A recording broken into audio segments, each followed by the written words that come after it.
Hello friends, welcome to গল্পের রামধনু। আমি সন্দীপা ফিরে এসেছি বিমল করের লেখা কিকিরা সমগ্র থেকে নীল বানরের হাড়ের তৃতীয় এবং শেষ পর্ব নিয়ে। গল্প এবং গল্পপাঠ যদি ভালো লাগে তাহলে চ্যানেলটি সাবস্ক্রাইব করে আমার পাশে থাকবেন ভবিষ্যতেও এরকম নতুন নতুন গল্প শোনার জন্য।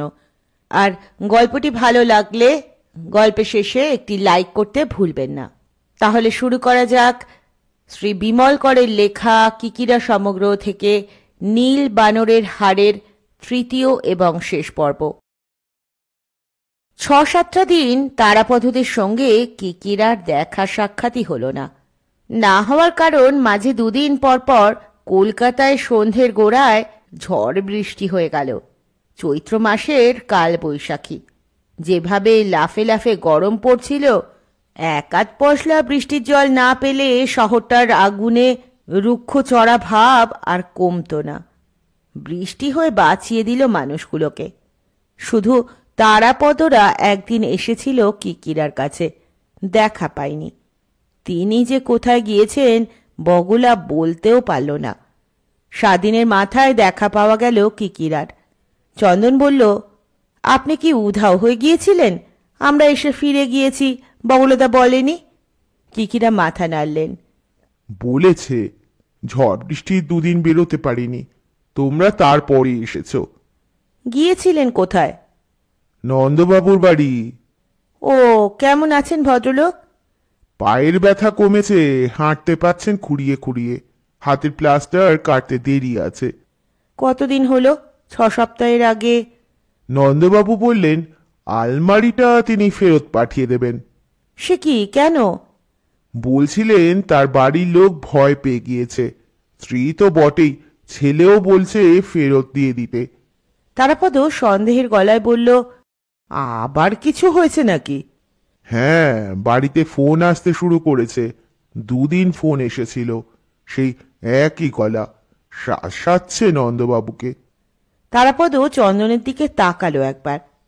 বোধহয় পুরোপুরি বিশ্বাস করতে পারছিল না। কিকিরার দিকে মুখ ফেরালো আবার। ঝামেলাটা তবে মিটে যাচ্ছে। কিকিরা মাথা চুল ঘাটতে ঘাটতে বললেন, নন্দবাবু মেটাতে চাইছেন। আমি বললাম, এত সহজে মিটিয়ে দেবেন? আর একটু দেখুন না। মানে? মানে আলমারি ফেরত দেওয়া। 2,500 টাকা ফেরত আসা বড় নয়। ধরে নিলাম আপনি ব্যবসাদার মানুষ। একটা ডিল মনের মতন হলো না, লাভও নয় লোকসানও নয়, ছেড়েই দিলেন। কিন্তু আপনার কি মনে হয় না কি আছে ওই আলমারির মধ্যে, যার জন্য আপনার কেনা জিনিস জোর করে ভয় দেখিয়ে আপনার কাছ থেকে ফেরত নেবে ওরা? চন্দন বলল ইতস্তত করে।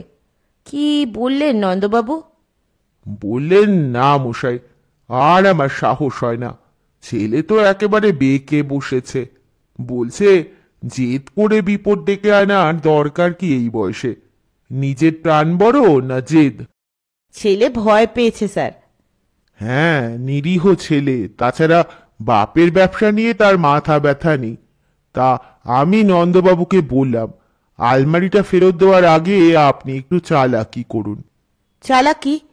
আবার যখন ফোন আসবে আপনি বলবেন ওটা আপনি আমাকে বেচে দেবেন বলে আগাম টাকা নিয়েছেন। কথা ছিল মাসখানেক পরে আলমারির খুচকাচ মেরামতি সেরে রং পালিশ করে আমার ডেলিভারি দেবেন। এখন কথার খেলাপ করে কেমন করে আলমারিটা ফেরত পাঠান? অন্তত আমার সঙ্গে কথা না বলে তা করা সম্ভব নয়। তারাপদ অবাক হয়ে বলল, আপনি স্যার ওই আলমারিটা কিনছেন? কিনছি না, কেনার ভান করছি। ফলস দিচ্ছেন? তাই দিচ্ছি। কিকিরা নির্বিকার গলায় বললেন, আমি নন্দবাবুকে বলেছি আপনার হাতে প্লাস্টার, পা নাড়াতে এখন আর অসুবিধা হয় না। কাল পরশু আপনি রিক্সা চেপে দোকানে আসুন, আমিও থাকবো। দোকানে গিয়ে আপনি কর্মচারীদের বলবেন আলমারিটার কাজে হাত লাগাতে, অন্তত সাফসুপ করুক, মেরামতির কোথায় কি আছে খুঁজে বার করুক। আমিও দোকানে গিয়ে হাজির হব। কাস্টমার হিসেবে? চন্দন বলল, আগে গিয়েছি পুরনো বন্ধু হিসেবে। মাইন্ড দ্যাট, আমি সেদিনও আলমারি দেখেছি, কর্মচারীরা নিজে চোখে দেখেছে। আমি নন্দবাবুর সঙ্গে কথাও বলেছি। আবার আলমারিও দেখেছিলাম। এমন তো হতেই পারে ওটা আমার পছন্দ হয়ে গিয়েছিল, পরে আমি কেনার কথা ভেবেছি। চন্দন বলল, আপনি নন্দবাবুর বাড়িতেও গিয়েছেন। দোকানের কর্মচারী শ্রীকুমার এসে আপনাকে খবর দিয়ে গিয়েছে ও বাড়ি যাওয়ার জন্য। তাতে ব্যাপারটা পোক্তই হয়েছে চাঁদু। নন্দবাবু হাত পা জখম করে বাড়িতে পড়ে আছেন, আমি তাকে দেখতে গিয়েছি। তার মানে এই নয় যে আমাদের মধ্যে কেনাকাটার কথা আগে হয়নি বা পরে হবে না, বরং উটকো অ্যাক্সিডেন্টে পড়ে তিনি হয়তো বলতে পারেন আলমারিটা ডেলিভারি দিতে আরও কিছু সময় লাগবে। তারাপদ ধোঁকা খেয়ে প্রায় বোবা হয়েছিল এতক্ষণ। এবার বলল, স্যার, আপনাদের দুজনের মধ্যে আলমারিটা বেচা কেনার কথা হয়েছে, অন্য কেউ জানবে না? দোকানের কর্মচারীরা নয়? না জানতেও পারে। নন্দবাবু আর আমার মধ্যে আড়ালে কোন কথা হচ্ছে কর্মচারীদের জানার দরকার কোথায়? তারাপদ চন্দনের মুখের দিকে তাকিয়ে থাকলো, যেন বলতে চাইছিল, তুই কিছু বুঝতে পারছিস? চন্দন কি যেন ভাবছিল, অন্যমনস্ক। সিগারেট ধরালো, কিকিরার দিকে তাকিয়ে বলল, আপনার উদ্দেশ্য কি? আপনি কি মনে করছেন এইভাবে রাজীবকে আপনি সামনাসামনি দাঁড় করাতে পারবেন? এছাড়া অন্য কোনো চাল আমার মাথায় এলো না। কিকিরা বললেন, রাজীবকে আমরা দেখেছি, কিন্তু সে অন্যভাবে। তার খোঁজ খবর করতে গিয়েছিলাম। নন্দবাবু বললেন আর আমি মেনে নেব তার কথা, তাই কি হয়?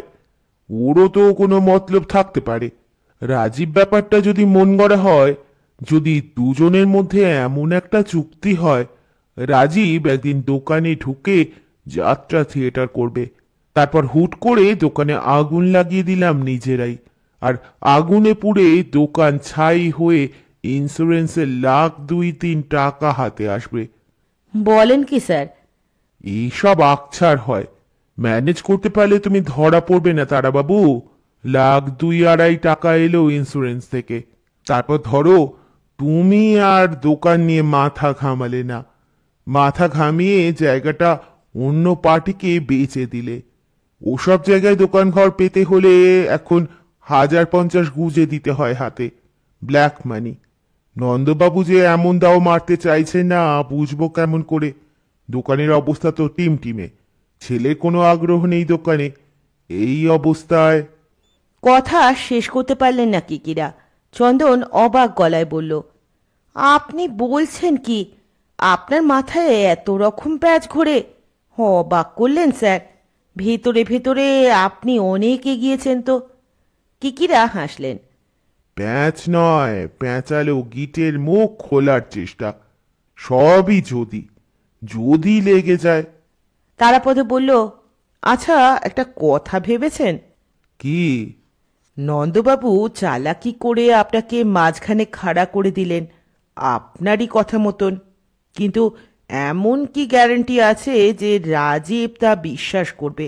আর যদি বা করে, সে বলতে পারে নন্দবাবু কার কাছ থেকে অ্যাডভান্স টাকা নিয়েছেন তা দেখার দরকার তার নেই। সে শুধু চায় আলমারিটা তাদের বাড়িতে ফেরত দিয়ে আসা হোক। কিকিরা মাথা হেলিয়ে বললেন, বলতেই পারে, তবে নন্দবাবু একটু শক্ত হয়ে থাকলে রাজীব সুবিধে করতে পারবে না। যে জিনিস আমায় বিক্রি করব বলে তুমি আগাম টাকা নিয়েছো, আমায় না জানিয়ে কথা না বলে সে জিনিস তুমি অন্য কাউকে দিয়ে দিতে পারো না। আইনে আটকাবে, উকিল দিয়ে মামলা ঠুকে দেব। কার সাধ্য তুমি জিনিস সরাবে? চন্দন চমৎকৃত হয়ে তারিফ করার গলায় বলল, দারুণ, চালটা ভালোই চেলেছেন বলে মনে হচ্ছে। তবে সত্যি তো আপনি টাকা দিয়ে ওটা বুক করেননি। আরে টাকা দিয়েছি কি দিইনি সেটা আমি আর নন্দবাবু বুঝবো। হাতে নাতে না দিলাম, মুখে দিয়েছি। সামান্য অপেক্ষা করে তারাপদ বলল, স্যার, আপনি ভাবছেন এরপর রাজীব আপনার সঙ্গে কথা বলতে চাইবে? আশা করছি, অন্তত যোগাযোগ করতে পারে। বেশ, যোগাযোগ করলেই তো আপনাকে চিনে ফেলবে। আমার উদ্দেশ্য তো সেই রকম। রাজীবকে নন্দবাবু আমার ঠিকানা দিয়ে দেবেন, তবে পুরো নাম দেবেন না। শর্ট করে বলবেন কে কে রায়। ঠিকানা সঠিক দেবেন। রাজীব নাম ঠিকানা পেয়ে শটান আমার সঙ্গে দেখা করতে আসতে পারে। যদি চায় নন্দবাবু শ্রীকুমারকে সঙ্গে নিয়ে রাজীবকে আমার কাছে পাঠাতে পারে। তারাপদ উঠে পড়ে জানলার কাছে গিয়ে দাঁড়ালো। গরমের তাত খানিকটা কমলেও গুমোট কাটছিল না। রুমালে মুখ ঘাড় মুছে নিল তারাপদ। সন্ধে পেরিয়ে রাত হয়ে এলো। তারাপদই হঠাৎ বলল, শেষমেশ তাহলে ব্যাপারটা দাঁড়াচ্ছে আপনি এখন রাজীবের সঙ্গে দেখা হওয়ার ভরসায় রয়েছেন। কিকিরা গলা তুলে বগলাকে ডাকলেন, জল দিয়ে যেতে বললেন তাকে। হঠাৎ হাই তুললেন। ক্লান্তির জন্যই সম্ভবত ঘাড়ের আড়ষ্ট ভাবটা কাটাবার জন্য নাড়াচাড়া করলেন মাথা ঘাড়। বগলা জল এনে দিল। জল খেয়ে আরাম পেলেন। চুরুট ধরালেন। তারপর বললেন, আমার যা যা মনে হয় বলছি, মন দিয়ে শোনো। বিশ্বাস বাড়ির ছোট কর্তা সুবর্ণবাবুর সঙ্গে আমি দেখা করতে পারিনি। হরেনবাবু আমায় ও বাড়িতে নিয়ে যেতে রাজি হননি। আমি তার কোনো দোষ ধরছি না, সত্যি সত্যি এভাবে হুট করে কাউকে সেখানে নিয়ে যাওয়া যায় না, উচিত নয়। বুড়ো মানুষটির দুর্দিনে তার কাছে নিয়ে গেলে সেটা হয়তো খারাপ দেখাতো, তবে তাতে আমার লোকসান হয়নি। হরেনবাবুর কাছ থেকে সুবর্ণবাবুর সম্পর্কে যা জানার আমি জেনেছি। কি জেনেছেন? ভদ্রলোকের এখন চরম দুরবস্থা। স্থাবর অস্থাবর যেখানে যা আছে বেচে বুঝে দিন কাটাতে হচ্ছে। ওর এমন অবস্থা নেই যে নাতিকে টাকা দেবেন হোটেল খোলার জন্য।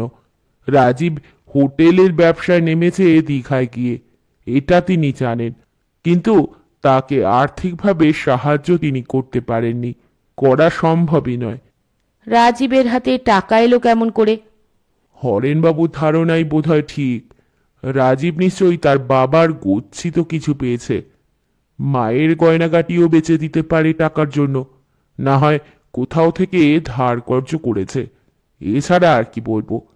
না হলে বলতে হয় রাজীব টাকা পয়সা ঢালেনি, ওয়ার্কিং পার্টনার হিসেবে কাজ করছে। তা সে যাই হোক, ও নিয়ে মাথা ঘামিয়ে আমাদের লাভ নেই। বেশ, তাহলে আলমারিটাই আসল তারাবাবু। দাদু বেচে দিল, নাতি সেটা বেচতে দেবে না কেন?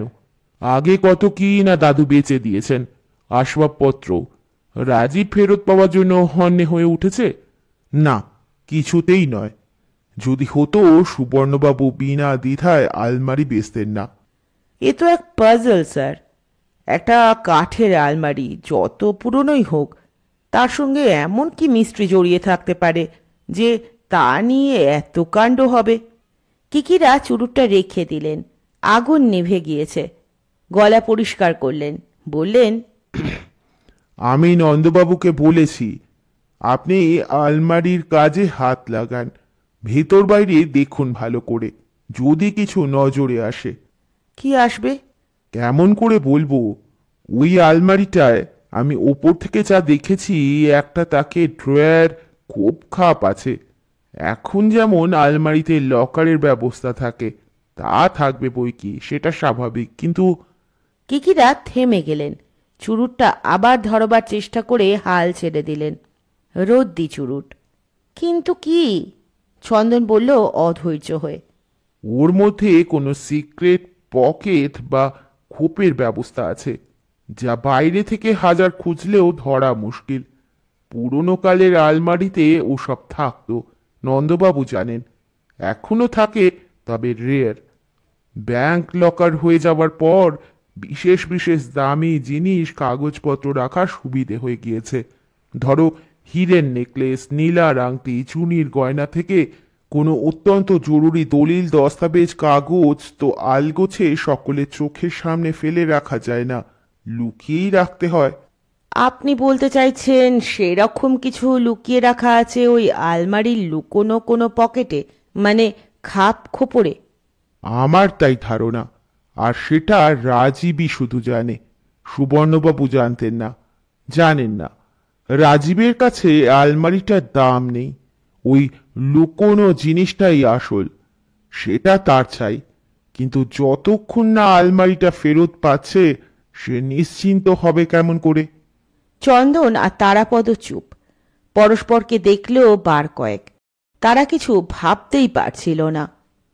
নন্দবাবু দোকানে আসছিলেন, নিয়মিত নয়।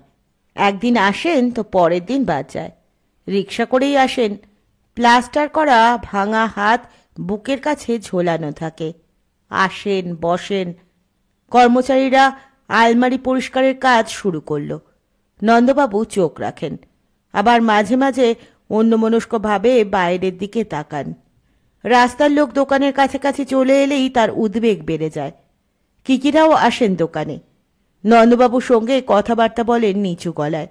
কখনো কখনো আলমারির সামনে গিয়ে নজর করেন ভেতর দিকটা। কিছুই বুঝতে পারেন না। 7-8টা দিন এইভাবেই কেটে গেল। কি হলো রায়বাবু? রাজীবে তো সাড়া পাচ্ছি না। বাড়িতে ফোনও আসছে না। না, হঠাৎ কি হলো? দেখুন আর কদিন। আমি যে ধন্ধে পড়ে গেলাম। বাড়িতে ওদের আর তর সইছে না। বলছে ফেরত দিয়ে দাও, বিদে করো আপদ। কটা টাকা যদি গচ্চা যায় যাক, প্রাণ আগে। কিকিরা বললেন, দেবেন বই কি, নিশ্চয়ই দেবেন, তবে সবুর করুন না 8-10টা দিন। কথায় বলে সবুরে মেওয়া ফলে। ফলার নামগন্ধও দেখছি না, তবু দেখি। মেওয়া ফলতে ফলতে আরও 3-4 দিন কাটল। তারপর যা ঘটল সেটা নাটকীয় বললেও হয়। কিকিরার বাড়িতে বসে গল্পগুজব হচ্ছিল। কিকিরা আর তারাপদ কথা বলছিলেন। সন্ধে হয়ে এসেছে। বাতি জ্বালা হলো এইমাত্র। চন্দনের আসার কথা এসে পৌঁছয়নি এখনো। তারাপদ তাদের হোটেলের মজুমদার সাহেবের ঘরে বসে সেদিন একটা চমৎকার প্রোগ্রাম দেখেছে টিভিতে। তাও পুরো দেখা হয়নি, কারণ সে যখন মজুমদার সাহেবের ঘরে যায় তখন প্রোগ্রামের অর্ধেকটা হয়ে গিয়েছে। বিবিসি থেকে দেখাচ্ছিল প্রোগ্রামটা, হিস্ট্রি অফ ম্যাজিক পার্ট 2। বুঝলেন কিকিরা, দারুণ একটা জিনিস দেখলাম। তারাপদ বলল, স্টেজের ওপর একদিকে ম্যাজিশিয়ান, অদ্ভুত তার ড্রেস, মাথায় হেলমেট, কান গলা পর্যন্ত ঢাকা, চোখে গগলস, পরনে কুস্তিগির টাইপের পোশাক। ম্যাজিশিয়ান দাঁড়িয়ে আছে, 2 হাত বুকের কাছে। স্টেজের অন্য সাইড থেকে একজন পিস্তল ধরনের ফায়ার আর্মস থেকে নিশানা করে ম্যাজিশিয়ানের মুখে গুলি ছুড়ল। তারপর দেখি গুলিটা ম্যাজিশিয়ানের মুখে দাঁত দিয়ে কামড়ে ধরা রয়েছে। কি থ্রিলিং, ভয় লাগে। এই খেলা অনেকেই দেখাতো, সামান্য হেরফের করে। শেষে একজন চাইনিজ ম্যাজিশিয়ান। জানি, খেলা দেখাতে গিয়ে মারা যায়। অনেকে বলে ওটা সুইসাইড। খেলাটা তারপর থেকে আইন করে বন্ধ করে দেওয়ার কথা হয়েছিল।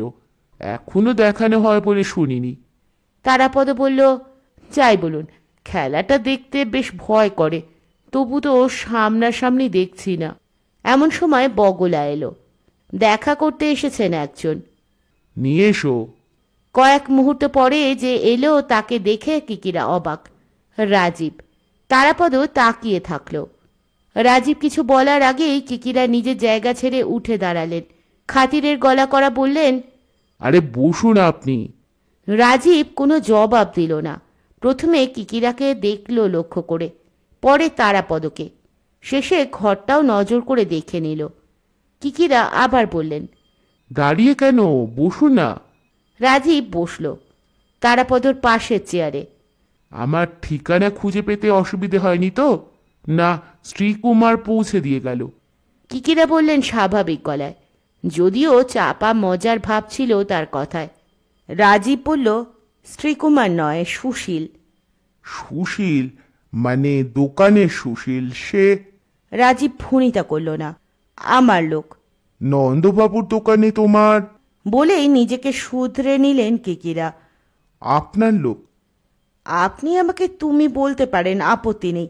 বয়সে আপনি বড়। বলছিলাম, নন্দবাবুর দোকানে আমার লোক থাকার মধ্যে অবাক হওয়ার কি আছে? 200-100 টাকা বাড়তি হাতে দিলে খবরাখবর দেওয়ার মতন লোক পাওয়া যায়। কিকিরা থমকে গেলেন। বুঝতে পারলেন ছোকরা চতুর, বুদ্ধিমান, সহজে ওকে কবজা করা যাবে না। নিজেকে সঙ্গে সঙ্গে পাল্টে নিলেন কিকিরা, যেন সত্যি তিনি অবাক হননি। সরল গলায় বললেন, তা তো ঠিকই। আমার এখানে একটু শরবত বা চা হতে আপত্তি নেই তো? শরবত? না, চা খেতে পারি যদি অসুবিধে না হয়। তারাপদ, চা বলে দাও। তারাপদ উঠে গেল বগলাদাকে চায়ের কথা বলতে। কিকিরাকে কথা বলার সময় দিল না রাজীব, নিজেই বলল, আপনি কে, আপনারা কে কি করেন আমি জানি, শুনেছি। দীঘায় আপনারা তিনজনে কেন গিয়েছিলেন আন্দাজ করতে আমার কষ্ট হয়নি। দীঘায় যাওয়ার আগে নন্দবাবুকে আমি কিছু জানাইনি। না জানালেও আপনি তারাপদবাবুকে নিয়ে ভদ্রলোকের বাড়িতে গিয়েছিলেন, কথাবার্তা হয়েছিল, এসব কি চাপা থাকে? খবর আমি সময় মতন পেয়েছিলাম। ও, তাহলে তখনই আপনি বুঝে ফেলেছিলেন। আমাকে তুমি বলুন, আমি কিছু মনে করব না। তারাপদ ফিরে এলো, বসলো নিজের জায়গায়। কিকিরাও বসে পড়েছিলেন ততক্ষণে। রাজীব হঠাৎ বলল কিকিরাকেই, আপনি কি সত্যি আলমারিটা কেনার জন্য টাকা আগাম দিয়েছেন? না, দেননি, মিথ্যে কথা। আমাকে আপনার সামনে হাজির করতে চাইছিলেন, তাই তো? এখন আমি আপনার বাড়িতে আপনার সামনে হাজির। বলুন কি জানতে চান। চন্দনের গলা পাওয়া গেল ভেতরে, বগলার সঙ্গে কথা বলছে। তারপরেই ঘরে এলো। রাজীবকে দেখে যেন বিশ্বাস হলো না প্রথমে, চোখের পলক পড়ল না কয়েক মুহূর্ত। কিকিরা বললেন, এসো চাঁদু, বসো। রাজীব শেষ পর্যন্ত এসেছেন। না, এসেছে। চন্দন তারাপদর দিকে তাকালো, ইতস্তত করে সামান্য তফাতে গিয়ে বসল শেষে। কিকিরা রাজীবকে বললেন, তুমি বলছো, আমি কি জানতে চাই তোমায় বলতে? বরং তুমিই বলো তোমার যা বলার। ধরো, নন্দবাবু যে তোমাদের বাড়ি থেকে আলমারিটা কিনেছিলেন সেটা তো ঠিকই, তুমি অস্বীকার করতে পারবে না। হ্যাঁ, উনি ছোট দাদুর কাছ থেকে আলমারিটা কিনেছেন নগদ টাকা দিয়ে। তাহলে তুমি কেন ওর দোকানে গিয়ে ভদ্রলোককে শাসিয়ে এসেছো? আপনার বন্ধু আপনাকে পুরো সত্যি কথা বলেনি, অর্ধেক বলেছে। মানে? আমি ওর দোকানে গিয়েছিলাম, প্রথমে হইচই রাগারাগি করিনি, বরং ওকে অনুরোধ করেছিলাম দাদু বিপাকে পড়ে বাড়ির ওই আলমারিটা বিক্রি করে দিয়েছেন। একে ওর আজকাল অর্ধেক কথা মনে থাকে না, তার ওপর চোখেও ভালো দেখেন না। আপনি দয়া করে ওটা ফেরত পাঠিয়ে দিন, আপনার টাকা আমি দিয়ে দেব। যদি বলেন কালই টাকা ফেরত পাবেন। তা উনি তো রাজি হলেনই না, উল্টে আমার সঙ্গে চড়া গলায় তর্ক করতে লাগলেন। নন্দবাবু ব্যবসার মানুষ, উনি বলতেই পারেন কেনা জিনিস উনি কেন ফেরত দেবেন, কিন্তু আমি তো অনুরোধ করেছিলাম। নন্দবাবু ওভাবে রাগারাগি শুরু করায় আমি চটে উঠেছিলাম, তখন দুজনের মধ্যে কথা কাটাকাটি ঝগড়াঝাটি হয়। তারপর তুমি নন্দবাবুকে শাসাও? হ্যাঁ। তুমি ওকে একদিন মোটর সাইকেলে চাপা দেওয়ার চেষ্টা করেছিলে? না। ধাক্কা দেওয়ার মতলব ছিল? কি যে বলেন! নন্দবাবু তোমায় দেখেছেন। ওর মন গড়া কথা, ভুল দেখেছেন। আমি আমার বাইক দীঘায় রেখে এসেছি, আপনারা দেখেছেন। তুমি তোমার কোনো বন্ধুর বাইক চেয়ে নিয়ে যে যাওনি তার প্রমাণ কি? প্রমাণ দেওয়ার দরকার নেই, আমি যা করিনি তা নিয়ে আমায় দোষ দেবেন না। বিশ্বাস করা না করা আপনাদের ব্যাপার। বগলা চা এনেছিল, হাতে হাতে এগিয়ে দিল। কিকিরা বললেন, তুমি নন্দবাবুর বাড়িতে ফোন করে ওকে শাসাও? হ্যাঁ। কেন? আলমারিটা আমাদের বাড়িতে ফেরত আসা দরকার। কেন? সে অনেক কথা, আপনি বুঝবেন না। চায় চুমুক দিয়ে কিকিরা সামান্য সময় চুপ করে থাকলেন, দেখলেন রাজীবকে, শেষে বললেন, কি আছে আলমারির মধ্যে? সোনা দানা হিরে মুক্তো কত আর লুকিয়ে রাখতে পারো ওর চোরা ফুকরে? রাজীব এবার কেমন করে যেন হাসল, শব্দ করে নয়, ঠোঁট কামড়ালো, বলল, এক রত্তি সোনাও নেই, হিরে মুক্তও নয়, অন্য কিছু। তারাপদ হঠাৎ জিজ্ঞেস করল, কিছু মনে করবেন না, একটা কথা জানতে ইচ্ছে করছে। আপনি দীঘায় গিয়ে হোটেল খুলেছেন, অবশ্য আপনার পার্টনার আছে, তবু ওই বাড়িটা কেনা, সেটাকে সারিয়ে সুরিয়ে অদল বাদল করতে তো যথেষ্ট টাকা খরচ হচ্ছে। আপনি নিশ্চয়ই আপনার দাদুর কাছ থেকে টাকা পাননি, এত টাকা আপনি কোথা থেকে পেলেন? রাজীব তারাপদর দিকে তাকালো, জবাব দিল না। অপেক্ষা করে কিকিরা বললেন, বাবা কোথাও কিছু রেখে গিয়েছিলেন, মায়ের গয়নাগাটি? রাজীব ছোট করে বলল, জোগাড় করতে হয়েছে। ধার কর্য? রাজীব এমনভাবে মাথা নাড়ল যা থেকে বোঝা মুশকিল সে ঠিক কি বলতে চাইল। অল্প সময় চুপচাপ থাকার পর রাজীব নিজেই কিকিরাকে বলল, আপনি নন্দবাবুকে বলুন আলমারিটা ফেরত দিয়ে দিতে, তাতে ওর কোনো ক্ষতি হবে না। এ কথাও বলতে পারেন আপাতত না হয় দিয়ে এলেন ফেরত, তার বদলে উনি অন্য কোনো আসবাব নিয়ে আসতে পারেন। বাড়ি একেবারে শূন্য হয়নি। কিকিরা শুনলেন মন দিয়ে, ভাবলেন। চন্দন আর তারাপদকে দেখলেন একবার, রাজীবের দিকে তাকালেন। আমি বলতে পারি, কিন্তু ব্যাপার কি জানো, আলমারিটা এখন মিস্ত্রিদের হাতে কাজকর্ম করছে। তারা যদি তোমার লুকোনো জিনিসটা খুঁজে পায় আচমকা, কাজ করতে করতে সিক্রেট পকেটটা পেয়ে গেল, তখন? রাজীব মাথা নাড়ল। পাবে না। নন্দবাবুর ওই মামুলি মিস্ত্রিদের সে ক্ষমতা আছে বলে আমার মনে হয় না। তাছাড়া চোরা পকেট খোলার চাবি পাবে কোথায়? সেটা আমার কাছে। নন্দবাবু যে চাবিগুলো পেয়েছেন তার মধ্যে ওই চাবিটা নেই। ছোড়দাদু, মা, কেউই জানে না আমি কোন লুকোনো খোপে ওটা লুকিয়ে রেখেছিলাম। চাবির কথাও জানে না। চায়ের কাপ নামিয়ে রাখল রাজীব। অর্ধেকটা খেয়েছে মাত্র। নিজেই বলল, তবে হ্যাঁ, কেউ যদি আলমারির সব কেটে কুটে ভেঙে চুড়ে তছনছ করে দেয় তবে অন্য কথা। নন্দবাবু নিশ্চয়ই তা করবেন না। কিকিরা হতাশ হয়ে পড়ছিলেন। ছেলেটির মধ্যেই লুকোচুরি নেই, যা বলছে স্পষ্ট। ওকে বশে আনা কঠিন। কিকিরা বললেন, তোমার সঙ্গে নন্দবাবুর দেখা কিংবা কথা হয়েছে? 2-4 দিনের মধ্যে হয়নি, আগে হয়েছে ফোনে। উনি আমার কথা বলেছেন তখন? হ্যাঁ। তুমি কি এখন কলকাতায় থাকবে? এই হপ্তাটা থাকবো। শোনো ব্রাদার, আমি নন্দবাবুকে তোমার কথা বলবো। চেষ্টা করব আলমারিটা যেন তোমাদের বাড়িতে ফেরত যায়। নন্দবাবুর নিজেরই আর ওটা রাখার ইচ্ছে নেই, বাড়ির লোকও আপত্তি করছে। রাজীব এবার উঠে দাঁড়ালো। আমি তাহলে আসি বলে কি মনে হলো আবার বলল, আমি আপনাকে বিশ্বাস করি, আপনিও বিশ্বাস করতে পারেন আমি গুন্ডা বদমাশ নই। নন্দবাবু যা বলেছেন তার 12 আনাই সত্যি নয়। কিকিরাও উঠে দাঁড়ালেন। তুমি আমায় বিশ্বাস করো, অথচ বললে না আলমারির মধ্যে কি আছে। রাজীব কি ভেবে বলল, বলবো, 2-1 দিন অপেক্ষা করুন, আলমারিটা ফেরত পাই। পরিবেশ অন্যরকম। এই ঘরের চারদিকে তাকালে কালচে ছায়া, বিবর্ণ ময়লা দেওয়াল, খসে পড়া পলেস্তারাই চোখে পড়ে। একটিমাত্র বাতি, তাও অনুজ্জ্বল। এত বড় ঘরে ওই আলোটুকুই অন্ধকারকেই যেন আরও ছড়িয়ে দিচ্ছিল। ওপরের কড়িকাঠ চোখে পড়ে না। জানলাগুলো বড়, কিন্তু ভাঙাচোরা সার্সি খড়খড়ি। কোনো রকমে একটি জানলা খুলে রাখা সম্ভব হয়েছে। বাইরে অন্ধকার। কোথাও থেকে জল ছুঁয়ে পড়ছে, মৃদু শব্দ। দালানের ফাঁক ফোকরে বুঝি 2-5টা পায়রা বাসা বেঁধে থাকে। আচমকা তাদের পাখা ঝাপটানির আওয়াজও কানে আসছিল। কিকিরা স্বপ্নেও ভাবেননি বিশ্বাসবাড়ির ছোট তরফের ঘরবাড়ির এমন জরাজীর্ণ দিন চেহারা হতে পারে। অবশ্য এই ঘরটা বারবাড়ির ঠাকুর দালানের কাছাকাছি কোনো ঘর হবে। রাজীব তাদের এখানেই এনে বসিয়েছে। বসার ব্যবস্থা যৎসামান্য। একটি গোল টেবিল, কয়েকটি সাধারণ চেয়ার। কিকিরারা 3 জনেই এসেছেন।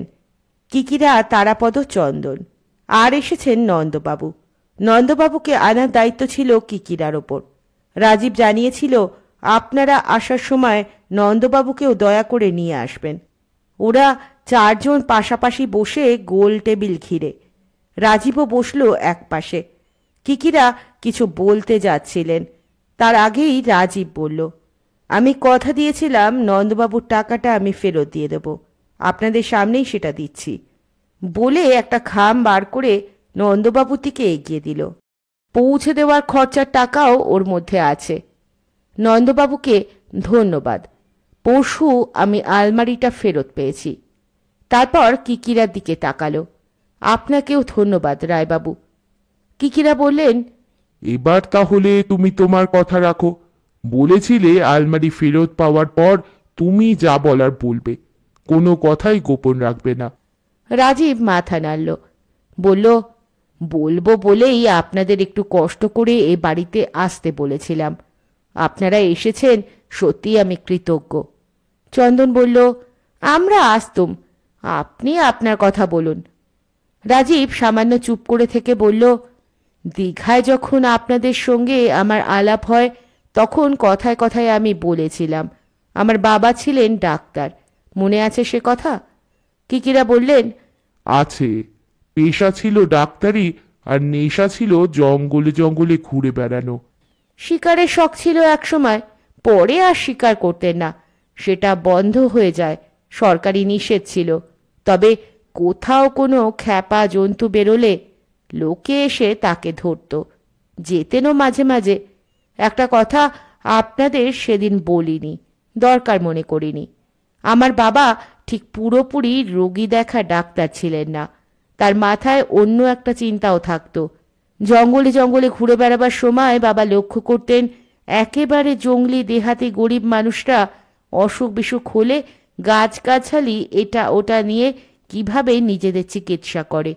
তিনি দেখতে পান অনেক গাছপালা যা আমরা উপেক্ষা করি কিংবা আমরা যার কথা জানি না, সেগুলো দিয়ে নানা ধরনের ব্যাধি দূর করা যায়। তোমার বাবা কি ওইসব গাছপালা পাতা নিয়ে নিজে পরীক্ষা করতেন? কিকিরা বললেন, করতেন খানিকটা। বাবার নিজের বাড়িতে ছোট একটা ল্যাবরেটরি ছিল।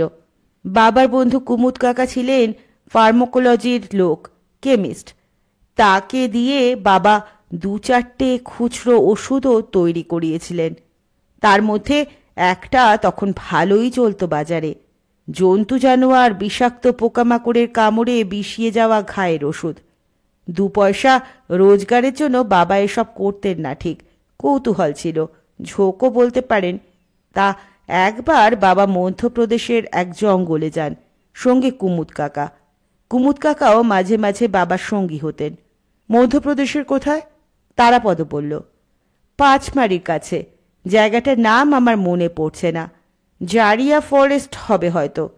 সেখানে এমনি লোকবসতি নেই, আদিবাসী পাঁচসাতটা গ্রাম।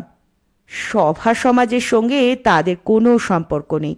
সেখানে তখন এক ধরনের অসুখ দেখা দিয়েছে, অনেকটা ইয়েলো ফিভারের মতো, মারাত্মক ব্যাধি। আমাদের দেশে সচরাচর চোখে পড়ে না।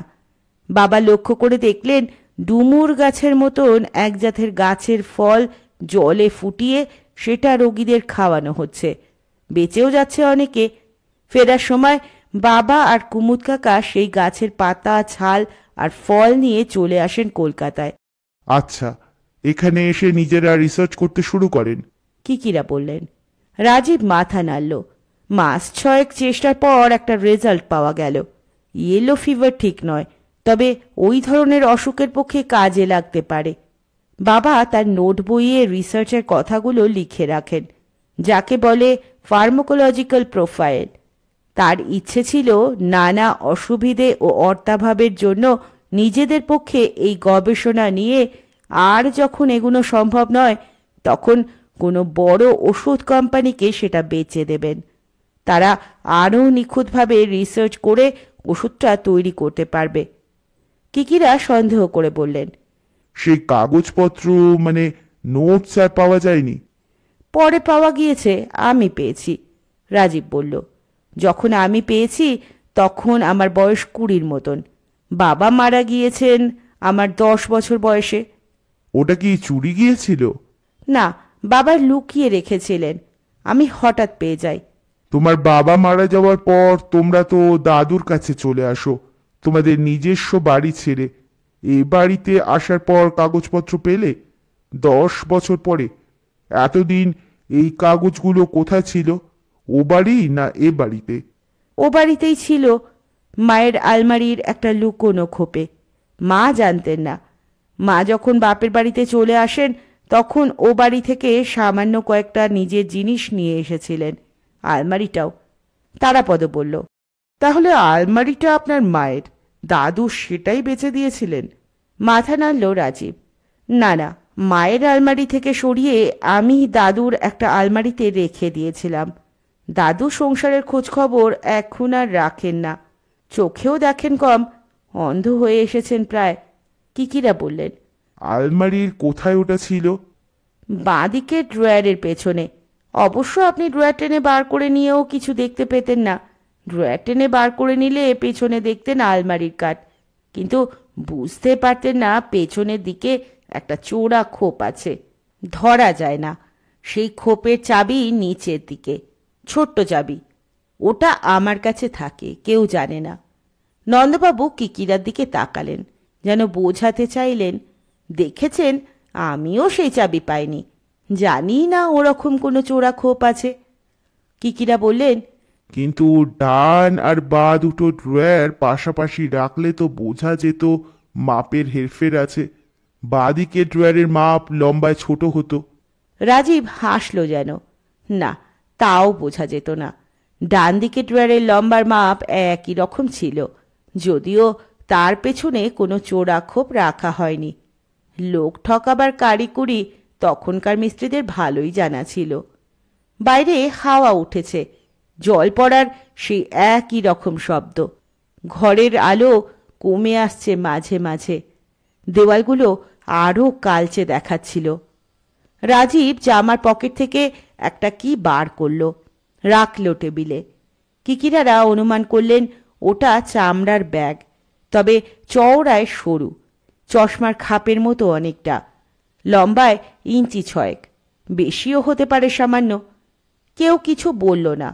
রাজীব নিজেই ব্যাগ খুলে একটা পকেট নোট বই বার করে টেবিলের ওপর রাখল। তফাৎ থেকেও বোঝা যাচ্ছিল নোট বইটা অনেক পুরনো।